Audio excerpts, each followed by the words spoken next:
你係咪都試過？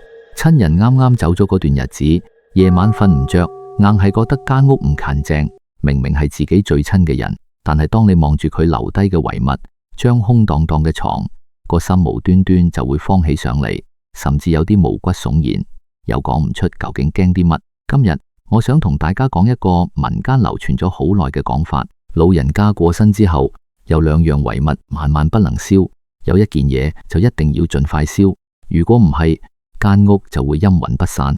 好多人一聽到陰魂不散呢4個字，第一反應就係驚，覺得係咪先人返嚟搞事，係咪惹咗啲污糟嘢返屋企？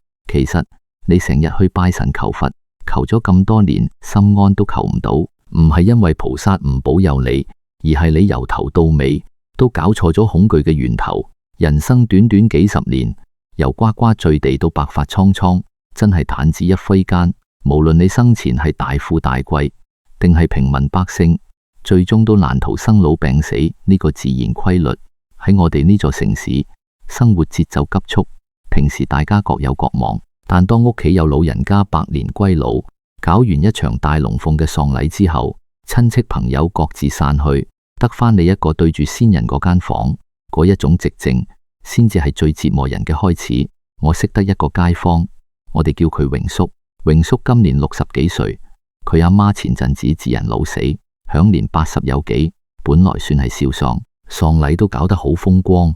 但係搞完喪事之後，榮叔就出事啦。佢同我講，自從阿媽走咗，佢每晚都發噩夢，硬係覺得阿媽仲坐喺客廳張搖椅度望住佢。每逢行過阿媽間房，佢都會覺得有一陣陰風陣陣，搞到佢個人精神恍惚，連做生意都年年失利，身體仲出咗啲無名糟痛。榮叔身邊啲朋友就同佢講：哎呀，你肯定係留得太多死人嘢喺屋企，惹埋啲晦氣啦。你聽我講，將伯母生前用過嘅嘢全部打包攞去燒晒佢，燒俾佢喺下面用，你自己眼不見為乾淨，咁就一了百了啦。榮叔一聽，覺得好有道理。人在恐懼同無助嘅時候，往往最容易信呢啲一刀切嘅方法。於是佢用咗幾日時間，將阿媽房入面大大小小嘅嘢，由衫褲鞋帽、床單被鋪，甚至係阿媽用咗幾十年嗰張實木大床，全部揾人拆走，一係當垃圾掉，一係攞去化寶爐燒到化為灰燼。佢以為只要將呢啲冚掛斬得一乾二淨，間屋就會回復平靜。但結果呢？結果係屋企啲嘢係清空晒，但榮叔個心更加慌。佢每晚合埋眼，就覺得有一種巨大嘅空虛同內疚感壓住佢個心口，透唔到氣。佢覺得自己好似親手將阿媽喺呢個世上最後嘅痕跡都抹殺咗咁，而嗰種所謂嘅陰魂不散嘅感覺，非但冇減少，反而越嚟越強烈。點解會咁？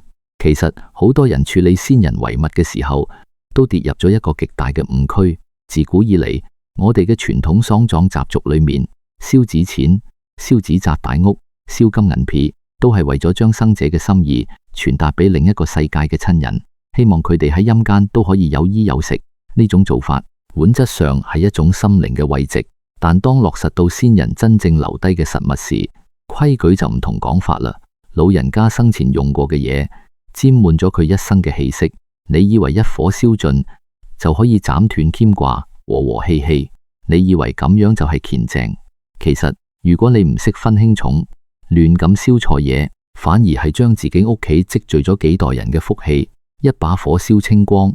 到時你以為自己係撞邪行衰運，其實係你自己親手斷送咗庇佑你嘅福曹。但調翻轉頭講，亦有啲嘢你真係一刻都唔可以留。如果你因為唔捨得或者覺得浪費而將嗰件嘢收埋喺衣櫃底，咁你就真係俾自己埋下咗一個極大嘅心理同健康隱患。民間講嘅一必燒兩唔燒，絕對唔係老作出嚟嚇鬼嘅迷信，而係古人對人性、對生死，甚至對福報運作機制嘅深刻洞察。到底榮叔喺清理阿媽間房嘅時候做錯咗邊一步？而嗰一件連掂多兩下都唔好，一定要盡快化為灰燼嘅遺物係乜？答案好簡單，就係先人生前最貼身嘅衫褲，特別係臨終前住過嗰啲舊衫。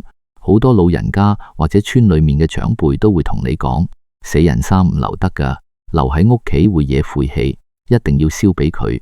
等佢喺下面有衫住，陰陽相隔，留住啲死人嘢喺身邊，好唔吉利。聽落好似好迷信，甚至有啲嚇人，係咪？但其實如果你靜低心嚟，拆開呢浸迷信嘅外衣，你會發現古人留落嚟嘅規矩根本就係一門極度高深嘅心理學同公共衛生學。上一代人生活環境冇依家咁好，醫學亦都冇咁發達。舊陣時老人家過身，好多時係因為惹到啲傳染病或者惡疾，將先人臨終前嘅貼身衣物一把火燒晒。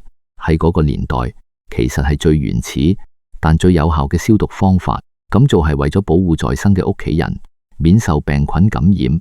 所謂嘅辟邪同除晦氣，剝開底層，講緊嘅其實係最根本嘅生理防護。但除咗生理上嘅衛生，更重要嘅係為咗生者心理上嘅防禦。你試下回想下，衫褲鞋襪係一個人喺呢個世界上最貼近肉身、最沾染個人氣息嘅物件。佢哋裝住先人嘅體味、身形，甚至係生活習慣。可能件冷衫個袖口仲磨到起晒毛粒，可能件外套個領度仲隱隱約約聞到阿媽生前最中意搽嗰隻白花油或者驅風油嘅味。對於我哋呢啲感覺特別敏銳、情感豐富嘅人嚟講，物件係有記憶嘅，而且記憶力極度驚人。如果你將過世親人嘅衫原封不動咁掛喺衣櫃，或者掛喺房門後，每逢夜晚黑行過，眼角瞄到嗰個人形嘅輪廓，或者微風吹過件衫輕輕搖晃，你個心會唔會咯一聲跳出嚟？嗰一刻你會認住嗰個人仲喺度。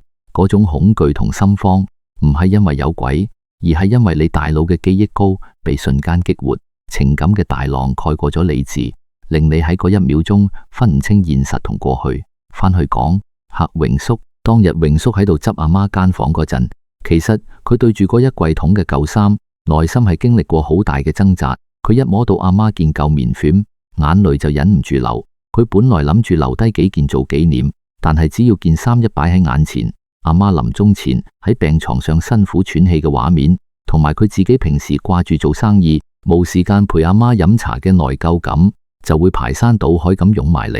佢覺得好驚，好有壓迫感。所以當身邊啲朋友叫佢燒晒啲死人嘢去化晦氣嗰陣，榮叔就好似捉到條救命稻草咁。佢將阿媽啲衫褲全部塞入大黑膠袋，急急腳攞去化寶爐燒到乾乾淨淨。其實燒走先人嘅貼身衣物呢一步，榮叔喺動作上係做啱咗嘅。古人話要燒衫，本質上係一個極具儀式感嘅告別。睇住啲舊衫喺火光之中化為灰燼，隨風飄散，其實係天地借住呢場火，同在生嘅人講：塵歸塵，土歸土，肉身只係一副站住嘅皮囊。依家佢已經除低呢件衫走啦，你都要放低啦。燒走嘅從來都唔係陰曹地府嘅晦氣，而係在生者過度嘅執念、牽掛，同埋嗰種極度消磨人意志嘅睹物思人。佛家成日講無常，明白一切有為法如夢幻泡影，火光一過就係教你要學識放手。三係牽掛，燒咗係清淨。榮叔燒衫呢個動作冇錯，但問題出喺佢嘅發心。佢唔係懷住釋懷同祝福嘅心去燒，佢係帶住極度嘅恐懼，想盡快毀屍滅跡、斬斷麻煩嘅心態去處理。當一個人個心亂咗、慌咗，佢做嘢就會走向極端。榮叔以為只要將阿媽房入面所有嘢清空，一刀切全部掉晒燒晒，間屋就會回復平靜。於是佢做咗一件令佢後來晚晚發噩夢，甚至搞到家無寧日嘅大錯事。當日佢竟然叫收買佬同清潔工將房入面兩樣最唔應該丟喺民間習俗裏面萬萬不能燒嘅大件物件都一筆拆走，當垃圾咁摧毀。好多人同榮叔一樣，趁人一走就急急腳將呢兩樣嘢掟去垃圾站或者劈散當柴燒。但古老嘅智慧卻警告我哋，你咁做等同於親手將屋企積聚咗幾代人嘅福氣同安穩連根拔起，白白斷送咗子孫嘅福壽。到底呢兩樣燒唔走嘅福氣係咩大件嘢？既然係福氣，點解又有咁多現代人硬係覺得留低佢哋會惹鬼，非要掉落街先至眼不見為淨？揭曉答案，民間流傳嗰兩樣萬萬不能燒，亦都唔應該急急腳抌去垃圾站嘅大件遺物，就係先人生前瞓過嗰張床。同埋佢冚過嘅被鋪。好多人一聽到呢度，第一反應肯定係攬晒頭，唔係啩？張床老人家喺上面病咗咁耐，最後仲喺嗰度走埋，成張床都沾滿晒病氣同死氣啦。唔掉咗佢，唔通仲留喺度自己瞓咩？個心點安啊？榮叔當初就係咁諗，佢覺得阿媽張床好邪門，甚至覺得張床就係晦氣嘅源頭，所以第一時間就叫收買佬上嚟拆爛佢。但大家不如退一步，用常理去諗下，如果凡係有人過身嘅床就一定要燒，一定要掉，咁醫院入面嗰啲病床點算？醫院每日都有人離開，唔通醫院每送走一個病人就要連張鋼床都推去火化？呢個講法喺邏輯上根本就企唔住腳。喺我哋老祖宗嘅觀念裏面，床從來都唔係一件普通嘅木頭家坯咁簡單，床係一個人安身立命嘅根本。舊陣時，一張用靚木做嘅大床係可以傳幾代人嘅。阿爺瞓完傳俾老豆，老豆百年歸老之後又留俾個孫，張床承載住嘅唔係咩陰氣晦氣，而係一個家族嘅根基同傳承。你試下對比一個好諷刺嘅現象，現代有好多有錢人好中意去收買古董家喺，使幾十萬甚至幾百萬買張清朝或者民國時期嘅酸枝大床返嚟擺喺睡房自己瞓。你靜低心諗下，一張過咗幾百年歷史嘅大床上面究竟經歷過幾多次生老病死，走過幾多個人？點解瞓喺陌生人死過嘅古董床上面，你唔覺得驚，反而覺得好有氣派，好有價值？但係面對自己親生阿媽，自己最親最愛嘅人瞓過嗰張床，你反而覺得邪門，非要拆骨揚灰不可。呢個落差正正就暴露咗現代人對死亡嘅恐懼同偏見。你為咗一時嘅心慌，將老人家留落嚟嘅安樂窩劈爛燒毀。喺古人眼中，呢個叫敗家，係將屋企嘅福根連根拔起。傳統美德講求物盡其用，勤儉節約，浪費本來就係一種折福嘅行為。一張好地地嘅床，只要用消毒水抹乾淨，太陽底下曬下，根本就冇任何問題。你盲目去摧毀佢，其實係斷送緊自己屋企嘅福氣。至於第二樣唔燒得嘅嘢，就係被鋪。一年四季交替，人每日起碼有1/3嘅時間係喺被鋪入面度過嘅。被呢個字喺我哋嘅傳統文化入面，諧音係一輩子，亦都象徵住家宅嘅福運同庇佑。喺一啲重傳統嘅圍村或者鄉下地方，有一個好特別嘅習俗，如果老人家係活到80、90歲，一世人無病無痛，最後自然老死，走得好安詳，呢種我哋叫做喜喪。呢啲福壽相傳嘅老人家過身之後，佢哋生前用過嘅被鋪，非但唔會攞去燒，反而會有好多後生仔女，甚至係親戚朋友爭住要。點解要爭一張舊被？因為大家都想沾染老人家嗰份長壽、安詳同好福氣。被鋪裝住嘅係長輩留俾子孫嘅溫暖同庇息。當你因為驚而將先人嘅被鋪一把火燒晒，喺無形之中，你就等同於將屋企積聚落嚟嘅溫情、福氣同貴人運，通通燒到化為灰燼。榮叔就係犯咗呢個大忌，佢因為恐懼，將阿媽張床同被鋪通通當垃圾咁丟晒。間房係空咗，乾淨到連一條頭髮都冇留低。但係佢屋企嘅氣場亦都隨之而變得空虛同散廢。佢以為斬斷咗晦氣，其實係將庇佑自己嘅福燭都冷出咗街。而最慘嘅係，佢將所有嘢都清空晒之後，嗰種陰魂不散嘅壓迫感，居然一啲都冇減少，反而越演越烈。講到呢度，可能你會問，既然張床同被鋪係福氣，老人家又係自己最親嘅人，咁點解榮叔留低阿媽啲嘢嗰陣會覺得咁驚？點解咁多人喺親人過身之後，硬係覺得間屋陰風陣陣，甚至迎住有嘢企喺床頭唔肯走？其實當你夜半無人，望住張空床，個心會慌起上嚟嘅時候，令你驚到發噩夢嘅，根本就唔係嗰張木床，亦都唔係嗰幾張舊被鋪。真正令你覺得陰魂不散嘅，從來都唔係外在嘅遺物，而係你自己個心。究竟榮叔個心裏面收埋咗一個咩不可告人嘅秘密，搞到佢連生自己養自己嘅阿媽都驚？你以為係撞邪，其實係一種比撞邪更深層次嘅折磨。其實當我同榮叔傾開偈，慢慢引導佢講出阿媽臨終前嗰段日子嘅時候，佢堂堂一個60幾歲嘅男人，竟然喺我面前喊到好似個細路哥咁。原來喺阿媽走之前嗰大半年，因為年紀大、機器壞，一直臥病在床。榮叔嗰陣時正值生意最忙嘅搏殺期，每日早出晚歸，壓力好大。每次返到屋企，見到阿媽攤喺張床度，唔係身手腳痛，就係大小便失禁要人清理。榮叔請唔切工人，唯有自己同老婆頂硬上。有一次，榮叔喺出面受咗客氣，帶住一肚火返屋企，啱啱阿媽又喺房度叫佢斟杯熱水。榮叔一時火遮眼，衝入房就對住病床上嘅阿媽發脾氣：你日日喺度叫，我有金剛不壞之身嘅，我都好攰嘅，你可唔可以俾我唞下啊？佢話阿媽當時冇出聲，默默咁合埋眼，眼角流咗滴眼淚。冇幾耐之後，阿媽就喺嗰張床上面靜靜地走咗。呢句說話就成為咗榮叔下半生最大嘅夢魘。當阿媽過身之後，親戚朋友散晒，間屋靜落嚟。榮叔每次行過阿媽間房，望住嗰張空蕩蕩嘅大床，同埋折得整整齊齊嘅被鋪，佢腦海裏面浮現嘅唔係阿媽以前點樣細佢，而係阿媽臨終前嗰滴眼淚，同埋自己嗰句極度難聽嘅說話。你明唔明白？榮叔之所以覺得間房陰魂不散，覺得好邪悶，有晦氣，根本唔係因為阿媽嘅靈魂返嚟搞佢，真正喺黑夜裏面捏住佢條頸，令佢透唔到氣嘅，係佢潛意識裏面嗰種極度深沉嘅內疚同自責。佢驚嗰張床，因為張床係佢未盡孝道嘅犯罪現場。佢急住將阿媽嘅遺物全部化為灰燼，唔係為咗阿媽好，而係佢想毀屍滅跡。佢想借住燒毀呢啲物件嚟掩蓋自己生前冇好好照顧老人家嘅心虛。呢個就係民間好多人所謂行衰運撞鬼嘅真正底色。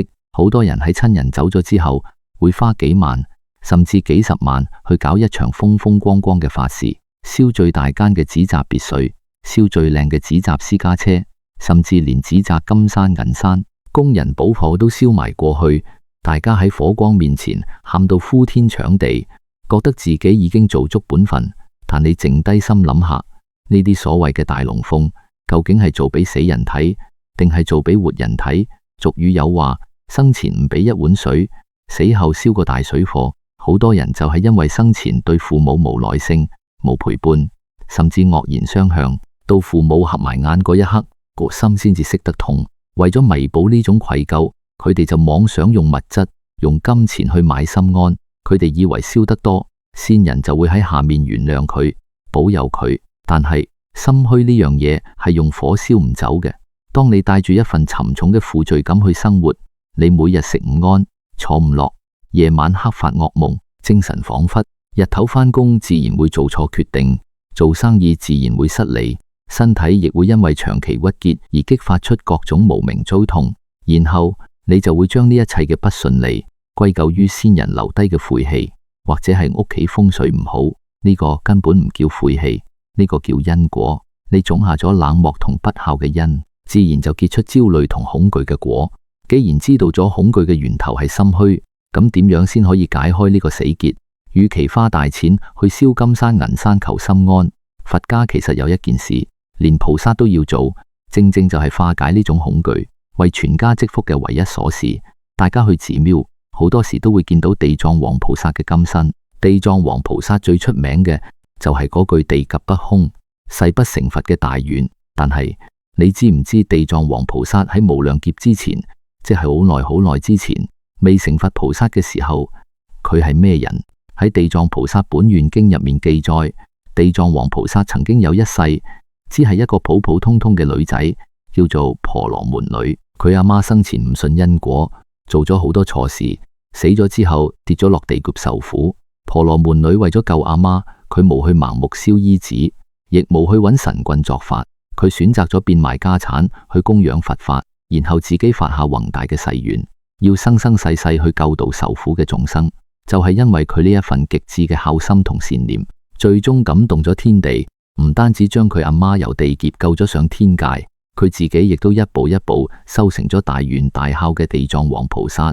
呢個故事講明咗一樣咩道理？一句帶過就係孝順就係世間上最好嘅超度，連菩薩都係由做一個孝順女開始修起嘅。喺佛家眼中，父母就係我哋喺呢個世上最大嘅福田。一個對生養自己嘅父母都唔好，充滿惡念嘅人，佢個心根本就同佛心係背道而馳嘅。你個心唔善，你就算拜再多嘅佛，燒再粗嘅香，菩薩都加持唔到你，因為加持唔係無中生有，加持係需要你自己本身有一粒善嘅種子去呼應。榮叔後來聽完我講，佢終於明白自己一直以嚟對抗緊嘅唔係阿媽嘅鬼魂，而係自己心入面嗰一隻叫做愧疚嘅心魔。當你唔敢正視自己嘅過失，你掉晒全屋嘅家起都冇用。但係明白咗呢個道理之後，我哋又可以點樣做？如果父母已經過身，我哋係咪就注定要帶住呢份遺憾同一身嘅衰運過一世？與其死後燒金銀衣紙求保佑，生前我哋又應該點樣去經營屋企呢塊福田？佛家話福地唔係揀出嚟嘅，福報亦都唔係燒出嚟嘅。當你明白福報真正嘅運作法則，你對住嗰啲遺物就再都唔會覺得驚。到底呢個法則係咩？其實古人用咗8個字就將呢個宇宙間最核心嘅規律講得清清楚楚：福人居福地，福地福人居。好多人屋企有親人過身之後，硬係覺得間屋風水變差，甚至特登去請啲風水師傅上門睇相、擺陣、化解。師傅叫佢擺個葫蘆、掛把銅錢劍，或者將老人家間房改做雜物房，佢就乖乖地照做，以為咁樣就可以擋煞。但其實風水嘅核心從來都唔係外在嘅擺設，而係住喺入面嗰個人嘅心念。我哋成日講福報，覺得好抽象。有人以為福報就似係銀行戶口啲錢，或者係一種交易。我今日去廟度添咗幾多香油錢，菩薩聽日就要保佑我升職加薪。我今日燒咗幾大間紙紮別墅俾阿爺，阿爺喺下面就要保佑我全家出入平安。呢個絕對係對佛法、對傳統智慧最大嘅誤解。福報唔係求出嚟嘅，更加唔係買翻嚟嘅。福報係你自己一點一滴收出嚟嘅。佛家成日講福田，田係用嚟種嘢嘅，你播低咩種子就會收成咩果實。喺世間所有嘅福田裏面，有一塊田係最肥沃、見效最快嘅，嗰塊田就叫做父母。父母係我哋生命嘅源頭。一個連自己條根都唔去灌溉嘅人，又點可能喺枝葉上結出好嘅果實？你試下回想下日常生活中嘅細節，老人家行得慢，你拖住佢慢慢行，唔去催佢；老人家記性差，同一句說話重複問10次，你搭住自己嘅脾氣，輕聲細氣咁答足佢10次。冬天嘅時候，你親手幫佢換上一張厚啲嘅被鋪，確保佢夜晚瞓得暖。呢啲睇落微不足道嘅日常瑣事，其實就係你喺自己嘅福田上面播種。你生前俾父母一碗熱湯，一次耐心嘅陪伴，呢啲全部都係為你自己積儲緊最真實嘅福報。當你用善念同孝心去對待父母，你個心係安定嘅、溫柔嘅，你屋企嘅氣場自然會變得和睦。一個和氣嘅屋企，好運同貴人自然會常來光顧。呢個就叫做福人居福地。調轉頭睇，如果老人家喺生嘅時候，你對佢呼呼喝喝，嫌佢長氣，嫌佢污糟，到佢合埋眼走咗嗰一刻，你為咗掩飾自己內心嘅不安同內疚，去集幾大座金山銀山，搞幾多場法事，其實都只不過係一場做俾活人睇嘅大龍鳳。因為嗰啲嘢，先人根本已經收唔到，你喺火化爐面前燒緊嘅，只係一張張名為衰罪券嘅心理安慰。當你明白咗福報同因果嘅運作機制，你再望翻老人家留落嚟嗰張大床，同埋嗰幾張舊被鋪，你嘅心態就會發生翻天覆地嘅變化。如果老人家生前，你係盡心盡力去照顧佢，佢喺嗰張床上度過嘅每一日，感受到嘅都係兒女嘅溫暖同愛，咁呢張床又點會係野鬼嘅邪物？佢根本就係一張吸收咗全家溫情、充滿住庇佑嘅福床。老人家生前冚過嗰張被，裝住嘅係佢對子孫嘅祝福。你留低佢，或者清洗乾淨之後繼續用，其實係一種氣脈嘅傳承，係將先人嘅福氣接續落去。有呢份福氣托住你，你又點會發惡夢？相反，一個滿心愧疚、對父母不孝嘅人，就算俾佢住入風水最好嘅豪宅，掉晒所有舊家俬，換晒最新最貴嘅床，佢都一樣會疑神疑鬼。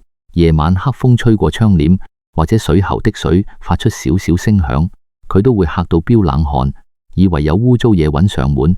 因為佢心裏面有鬼，所以睇咩都係鬼。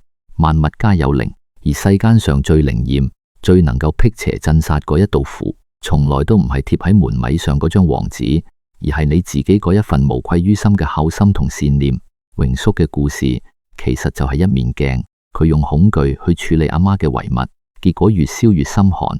其實佢最需要拆毀嘅唔係阿媽嗰張實木大床，而係佢自己心入面嗰幅叫做執迷不悟嘅高牆。但問題又嚟啦，人生在世，邊有咁多十全十美？我哋大部分人都只係普通人，總會有發脾氣、有忽略父母嘅時候。如果親人已經走咗，一切都已經成為定局，而我哋心裏面確確實實留低咗遺憾同愧疚，唔通就注定要惶恐終日，孭住呢個十字架過一世？面對無法重來嘅生老病死，我哋究竟可以點樣安頓自己個心，令生者釋懷，死者安息？好多人以為要彌補呢份虧欠，就一定要日日喺先人個靈位面前喊，或者花大筆錢去廟度請人做超度，甚至係不斷折磨自己，唔准自己過得好。但其實佛家講嘅懺悔，從來都唔係叫你喺痛苦同恐懼入面無限輪迴。懺係認識到自己嘅過失，悔係決定由今日開始用行動去改變，唔再犯同樣嘅錯。如果你覺得生前對已故嘅父母有虧欠，真正嘅超度唔係將佢哋留低嘅遺物通通燒晒嚟逃避，亦都唔係燒幾大座紙紮金箍去求原諒。最好嘅超度就係用你自己呢一條由父母俾你嘅生命去好好咁活落去。你將對父母嗰份未盡嘅孝心轉化做對身邊人嘅善意，你用更寬容、更有耐性嘅心去對待你嘅伴侶、你嘅仔女，甚至係街邊一個唔識得嘅老人家。你試下靜低心諗下，一滴水如果單獨滴喺地下，太陽一曬就好快會蒸發乾淨，但如果將呢滴水倒入大海，佢就永遠都唔會乾好。你將對父母單一嘅愛同執念放大去對待世間嘅人，呢份善意就變成咗無量嘅大海。當你帶住呢份善念去生活，你喺呢個世上做嘅每一件好事，講嘅每一句好說話，積累落嚟嘅每一分福德，其實都會喺無形之中跨越陰陽，回向俾你喺另一個世界嘅親人。佢哋會因為你嘅改變而得到真正嘅平靜。呢個先至係最高級嘅積福同超度。翻去我哋一開始講嗰個話題，老人家走咗，啲貼身舊衫要燒，因為要同過去嘅牽掛好好告別。張大床同被鋪唔應該盲目去摧毀，因為要延續屋企嘅福祿。但係講到尾，遺物從來都冇分吉凶，有吉凶嘅由始至終都係你個心。一件舊衫，如果你帶住愛去睇，佢就係一份溫暖嘅回憶；如果你帶住心虛去睇，佢就係一隻向你索命嘅心魔。一張空床，如果你帶住感恩去摸，佢就係家族傳承嘅福根；如果你帶住恐懼去望，佢就係惹滿晦氣嘅邪物。所以唔好再將自己內心嘅不安推卸俾啲唔識講嘢嘅死物，亦都唔好再用撞邪或者行衰運嚟做藉口。當你敢於面對自己嘅內心，敢於承認自己做過嘅錯事，然後輕輕放低執念，你就會發現間屋從來都冇陰魂不散。嗰啲所謂嘅靈異同晦氣，只不過係一陣吹過窗台嘅微風，吹過就冇噶啦。人生真係好短，短到唔夠我哋去後悔。如果你嘅父母、你嘅長輩仲健在，唔好等到樹欲靜而風不止，子欲養而親不待嘅時候，先至對住張空床流眼淚。今日得閒就放低手頭上唔係非做不可嘅應酬，翻去陪佢哋飲碗熱湯，聽佢哋講兩句舊時嘅廢話。呢啲睇落微不足道嘅日常陪伴，係世間上最大嘅風水，亦都係你為自己積蓄落嚟最堅固嘅福報。如果你嘅親人已經離開咗，請你相信，佢哋喺另一個世界最想見到嘅，絕對唔係你日日夜夜對住啲舊物自責同驚恐。佢哋最想見到嘅係你可以放低包袱，平平靜靜、坦坦蕩蕩咁過好你自己嘅下半生。生死係一扇門，門外嘅人已經行遠咗，門內嘅人係時候要將間房打掃乾淨，拉開窗簾，等陽光照入嚟啦。好啦，今日嘅分享就嚟到呢度，希望呢一番說話可以幫到喺黑夜入面曾經心慌、曾經迷茫嘅你。如果你覺得呢期內容對你有啟發，或者令你個心安定咗，請你俾個讚，並且訂閱呢個頻道，等我哋可以結下更多嘅善緣。最後，我想請你喺評論區寫低你而家心入面最放唔低嘅一個人或者一件事，唔好怕肉酸，亦都唔好怕俾人笑，將佢寫出嚟，就當係一次同過去嘅和解。寫出嚟，個心會鬆啲，好運自然就會跟住嚟。多謝你陪我傾到而家，我哋下期再見。